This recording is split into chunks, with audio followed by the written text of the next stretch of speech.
Halo, apa kabar semuanya? Semoga pada sehat semua ya.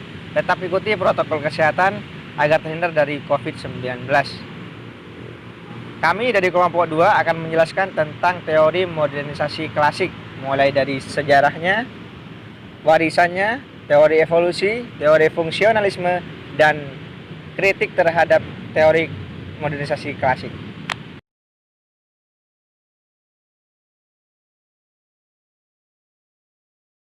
Assalamualaikum warahmatullahi wabarakatuh. Nama saya Feby Sukirman. Saya dari kelompok 2, Prodi Ilmu Administrasi Publik, semester 5.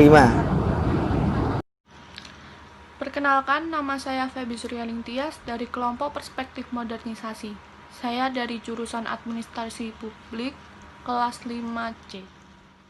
Perkenalkan, nama saya Denny Ibrahim Tobi dari kelompok 2, Prodi Administrasi Publik, kelas C, semester 5. Assalamualaikum warahmatullahi wabarakatuh. Perkenalkan, nama saya Fania Fadila dari Prodi Ilmu Administrasi Publik. NIM saya 18131210035. Di sini saya akan mempresentasikan tentang teori modernisasi. Perkenalkan, nama saya Widodo Govi Airu. Saya dari kelompok 2 yang akan membahas tentang perspektif modernisasi dalam teori pembangunan. Saya dari jurusan Administrasi Publik C semester 5. Terima kasih. Saya Arum Sukma Azhari. Saya dari kelas Administrasi Publik semester 5. Perkenalkan, nama saya Aditya Navansa Yunus. Saya dari Administrasi Publik semester 5C. Terima kasih. Perkenalkan, nama saya Darnisa Prasa Fitria. Saya dari kelompok Perspektif Modernisasi. Saya jurusan Administrasi Publik semester 5C. Assalamualaikum warahmatullahi wabarakatuh. Nama saya Syahrul Iza Ramadan. Saya dari kelompok Perspektif Modernisasi. Nah, penasaran kan? Yang akan Yuk kita lihat. bahas yaitu perspektif modernisasi. Nah, yang pertama untuk pembahasan tentang perspektif modernisasi adalah yaitu sejarah lahirnya. Teori modernisasi lahir dalam bentuknya menurut tokoh-tokoh Amerika Serikat sebagai produk sejarah 3 peristiwa penting dunia setelah masa Perang Dunia Kedua. Lalu munculnya Amerika Serikat sebagai kekuatan dominan dunia. Pada saat yang hampir bersamaan terjadi perluasan gerakan komunis sedunia. Uni Soviet mampu memperluas pengaruh politiknya, tidak saja sampai Eropa Timur, tetapi juga sampai Asia, antara lain Cina dan Korea. Lalu yang kedua, warisan pemikiran. Sejak awal perumusan, aliran pemikiran modernisasi secara sadar mencari sesuatu bentuk teori dalam usahanya, menjelaskan persoalan pembangunan negara-negara dunia ketiga. Perspektif ini banyak menerima warisan pemikiran dari teori evolusi dan teori fungsionalisme. Pewarisan pemikiran struktural fungsionalisme ke modernisasi terjadi lebih disebabkan oleh kenyataan bahwa sebagian besar pendukung utama teori modernisasi seperti Daniel Lerner, Marion Levy, Neil Smelser, Samuel Eisenstadt, dan Gabriel Almond lebih banyak terdidik dalam alam pemikiran struktural fungsionalisme sewaktu mereka masih dalam bangku kuliah dahulu. Lalu yang ketiga, teori evolusi. Teori evolusi lahir pada awal abad ke-19, sesaat sesudah revolusi industri dan revolusi Perancis yang merupakan 2 revolusi yang tidak sekedar menghancurkan tatanan lama, tetapi juga membentuk acuan dasar baru. Revolusi industri menciptakan dasar-dasar ekspansi ekonomi. Pada garis besarnya, teori evolusi menggambarkan perkembangan masyarakat sebagai berikut. Teori evolusi menganggap bahwa perubahan sosial merupakan gerakan searah sebagai garis lurus. Masyarakat berkembang dari masyarakat primitif menuju masyarakat maju. Lalu yang keempat adalah teori fungsionalisme. Pemikiran Talcott Parsons ketika pernah sebagai ahli biologi banyak berpengaruh dengan rumusan teori fungsionalismenya. Bagi masyarakat, manusia tak ubahnya seperti organ tubuh manusia, dan oleh karena itu masyarakat manusia dapat juga dipelajari seperti mempelajari tubuh manusia. Seperti struktur tubuh manusia yang memiliki berbagai bagian yang saling berhubungan satu sama lain. Di sisi lain, teori fungsionalisme Parsons sering disebut sebagai konservatif karena menganggap bahwa masyarakat akan selalu berada pada situasi harmoni, stabil, seimbang, dan mapan. Yang selanjutnya, hasil kajian teori modernisasi klasik. Yang pertama, menurut penelitian MC Slelan tentang motivasi berprestasi yang mewakili karya di bidang psikologi. Pertanyaan tunggal yang diajukan oleh MC Slelan dalam penelitian ini berkisar pada penentuan kelompok masyarakat yang sesungguhnya bertanggung jawab terhadap proses modernisasi terhadap dunia ketiga. Yang kedua, menurut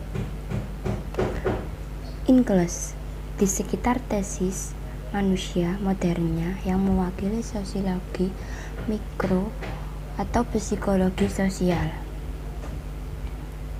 Yang ketiga, menurut Sumawinata tentang kemungkinan dan kesiapan ekonomi Indonesia dalam mencapai tahap lepas landas, dan ini disebut konsep yang dikembangkan oleh Rostow. Yang keempat, menurut Macrobella tentang agama toko gua. Penelitian ini menguji apa sumbangan yang diberikan oleh agama toko gua terhadap cepatnya laju pembangunan ekonomi Jepang. Yang kelima, menurut Lipset tentang keterkaitan antara pembangunan ekonomi dan pembangunan demokrasi politik yang merupakan representasi disiplin ilmu politik. Teori modernisasi politik. Bagian ini lebih diarahkan untuk mengetahui sejauh mana teori modernisasi klasik mempengaruhi tumbuh dan tenggelamnya peta pemikiran persoalan pembangunan di kalangan akademisi dan para praktisi. Yang pertama, keprihatinan utama. Lipset mencoba melihat kemungkinan peran yang dilakukan oleh pembangunan ekonomi terhadap proses demokratisasi di negara dunia ketiga, dan Ingles akibat modernisasi terhadap sikap dan tingkah laku seseorang. Yang kedua, kerangka analisa. Negara dunia ketiga terlebih dahulu hendaknya mengikuti gaya pembangunan ekonomi barat sebelum mereka mampu mengikuti gaya pembangunan politik demokratis negara barat. Yang ketiga, metode kajian. Dengan pengecualian hasil kajian Belah dan Sumawinata, ketiga hasil kajian yang lain cenderung untuk melakukan analisa abstrak. Selanjutnya, kritik terhadap teori modernisasi. Pertama, gerak pembangunan. Pertama, para akademisi ini menentang asumsi teori evolusi tentang gerak dan arah perkembangan masyarakat. Kedua, pengkritik juga mengatakan bahwa kecenderungan untuk percaya pada gerak dan arah pembangunan yang searah ini telah menjadi teori modernisasi untuk mengabaikan kemungkinan pencairan dan pengembangan alternatif pembangunan negara dunia ketiga. Ketiga, pengkritik juga mengatakan bahwa para peneliti teori modernisasi klasik terlalu optimis. Yang berikut, nilai tradisional. Pada masa-masa gerakan kemerdekaan nasional lahir, misalnya nilai-nilai tradisional seperti nyanyian dan musik rakyat dan bahasa asli rakyat sering dimanfaatkan untuk menumbuhkan rasa persatuan nasional. Jika demikian halnya, maka nilai tradisional tidak pernah mati. Yang berikut, metode kajian. Para pengkritik beranggapan bahwa peneliti yang menggunakan teori modernisasi klasik memiliki kecenderungan untuk melakukan analisa yang abstrak, tidak jelas periode sejarah dan wilayah negara mana yang dimaksud. Yang berikut, kritik ideologis. Menurut Bodenheimer, telah lahir rumusan teori yang salah tentang arah dan watak perubahan sosial yang inkremental dan terus-menerus serta stabil dan terarah. Yang berikut, dominasi asing. teori modernisasi juga menerima kritik tentang keterlupaannya memperhatikan unsur dominasi asing dalam teorinya.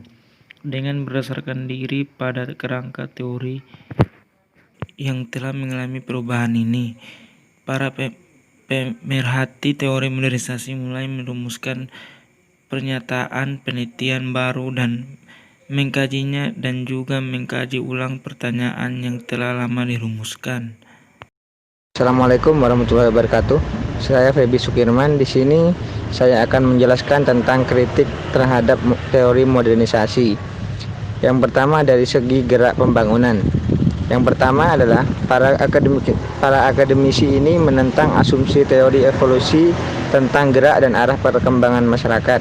Kedua, pengkritik juga mengatakan bahwa kecenderungan untuk percaya pada gerak dan arah pembangunan yang searah telah menjadikan teori modernisasi ini untuk mengabaikan kemungkinan pencarian dan pengembangan alternatif pembangunan negara dunia ketiga. Yang ketiga, pengkritik juga mengatakan bahwa para peneliti teori modernisasi klasik terlalu optimis. Kemudian dari segi nilai tradisional, pada masa-masa gerakan kemerdekaan nasional lahir, nilai-nilai tradisional seperti nyanyian dan musik rakyat atau bahasa asli rakyat sering dimanfaatkan untuk menumbuhkan rasa persatuan nasional. Jika demikian halnya, maka nilai tradisional tidak akan pernah mati. Kemudian dari segi metode kajian, para pengkritik beranggapan bahwa peneliti yang menggunakan teori modernisasi klasik memiliki kecenderungan untuk melakukan analisa yang abstrak, tidak jelas periode sejarah dan wilayah negara mana yang dimaksud. Yang keempat adalah kritik ideologis. Menurut Bodenheimer, telah lahir rumusan teori yang salah tentang arah dan watak perubahan yang sosial, yang inkremental dan terus-menerus serta stabil dan searah. Kemudian yang terakhir adalah dominasi asing. Teori modernisasi juga menerima kritik tentang keterlupaannya memperhatikan unsur dominasi asing dalam teorinya. Dengan berdasarkan diri pada kerangka teori yang telah mengalami perubahan ini, para pemerhati teori modernisasi mulai merumuskan pernyataan penelitian baru dan mengkajinya dan juga mengkaji ulang pertanyaan yang telah lama dirumuskan. Hasil kajian baru teori modernisasi. Hasil kajian baru teori modernisasi menampakkan dirinya pada akhir dekade 1970-an. Pemerhati teori modernisasi pada saat itu mulai menguji kembali berbagai asumsi dasar teori modernisasi. Berikut alasan landasan berpijak teori modernisasi baru. Pertama, hasil baru kajian modernisasi berasumsi bahwa nilai-nilai tradisional dan modern dapat saling mempengaruhi dan bercampur satu sama lain. Di samping itu, generasi ini mencoba menunjukkan bahwa sistem nilai tradisional dapat memberikan sumbangan positif yang kemudian mengarahkan penelitian kajian modernisasi untuk memberi perhatian lebih pada nilai-nilai tradisional. Kedua, karya baru ini tidak lagi bersandar teguh pada analisa yang abstrak dan tipologi, namun lebih cenderung memperhatikan kasus-kasus nyata dan juga memperhatikan faktor sejarah. Ketiga, sebagai akibat dari perhatiannya terhadap sejarah dan analisa kasus-kasus nyata, karya baru ini tidak lagi menjadikan Barat sebagai satu-satunya model pembangunan. Sebagai gantinya, karya baru ini dengan begitu saja menerima kenyataan negara-negara dunia. Ketiga, dapat memiliki kesempatan untuk menempuh arah dan menentukan model pembangunannya sendiri. Kemudian, yang terakhir, hasil kajian baru teori modernisasi ini lebih memperhatikan faktor eksternal dibanding pada masa sebelumnya. Di samping itu, hasil kajian baru ini juga menaruh perhatian pada faktor konflik. Bahkan dalam analisanya, karya ini sering berhasil mengintegrasikan dengan baik faktor konflik kelas, dominasi ideologi, dan peranan agama. Di sini saya akan menjelaskan teori modernisasi berdasarkan kajian peneliti. menurut Wong tentang familisme dan kewirausahaan. Dalam modernisasi klasik, Pranata famili di Cina diposisikan sebagai kekuatan tradisional yang menimbulkan nepotisme, merendahkan disiplin kerja, menghalangi proses seleksi tenaga kerja di pasar bebas, mengurangi intensif individual untuk investasi, menghalangi tumbuhnya proses berpikir rasional, dan merintangi tumbuhnya norma-norma bisnis universal. Namun tidak demikian hanya dengan Wong yang hendak menunjukkan efek positif Pranata keluarga terhadap pembangunan ekonomi. Yang pertama, Wong menunjukkan adanya praktik manajemen paternalistik dan banyak badan usaha di Hong Kong. Secara ekonomis, hubungan paternalisme yang penuh dengan kebajikan ini telah membantu usahawan untuk menarik dan mempertahankan tenaga kerja yang ada dalam industri yang sangat fluktuatif. Kedua, nepotisme juga mungkin memberikan andil terhadap keberhasilan berbagai badan usaha Hong Kong. Ketiga, adanya model pemilikan keluarga yang membantu keberhasilan usaha etnis Cina di Hong Kong. Oleh karena itu, Wong tidak memberlakukan Pranata keluarga sebagai faktor penghambat pembangunan ekonomi. Ia justru berpendapat bahwa Pranata keluarga tradisional justru akan mampu membentuk etos ekonomi dinamis dengan apa yang ia sebut sebagai etos usaha keluarga. Wong juga mendeskripsikan ada 3 karakteristik pokok dalam keluarga. Huntington, demokrasi di negara kita. Huntington merumuskan 2 faktor untuk menjawab pertanyaan, apakah akan semakin banyak negara yang lebih demokratis di tahun 80-an. Prakondisi demokrasi. Huntington menyimpulkan bahwa prakondisi yang diperlukan untuk tumbuh kembangnya demokrasi terletak pada ada tidaknya kemakmuran ekonomi dan pemerataan kekayaan, struktur sosial yang pluralistik, lingkungan eksternal, pengaruh relatif masyarakat terhadap negara, dan budaya yang toleran dan kompromis. Kemudian tambahnya bahwa kecuali faktor sistem ekonomi, pasar, ke semua prakondisi tersebut tidak ada yang bersifat wajib untuk lahirnya demokrasi. Proses demokrasi. Huntington membahas 3 model utama proses demokratisasi. Pertama, model linear, yang diuji dari proses munculnya modernisasi di Inggris dan Swedia. Di Inggris, demokratisasi dimulai dari munculnya hak-hak sipil yang berkembang menuju munculnya hak politik.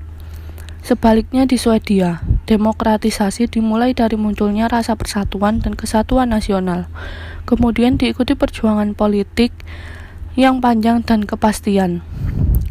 Barulah kemudian muncul konsensus nasional untuk menerapkan tata politik demokratis, dan akhirnya secara konsisten berusaha menjalankan pemerintahan dalam tata aturan demokrasi yang telah disepakati tersebut. Demikian hasil pemaparan materi dari kelompok 2. Kurang lebihnya mohon maaf. Terima kasih atas partisipasi Anda sekalian. Kami segenap kru yang bertugas pamit undur diri dari hadapan Anda sekalian. Sampai jumpa.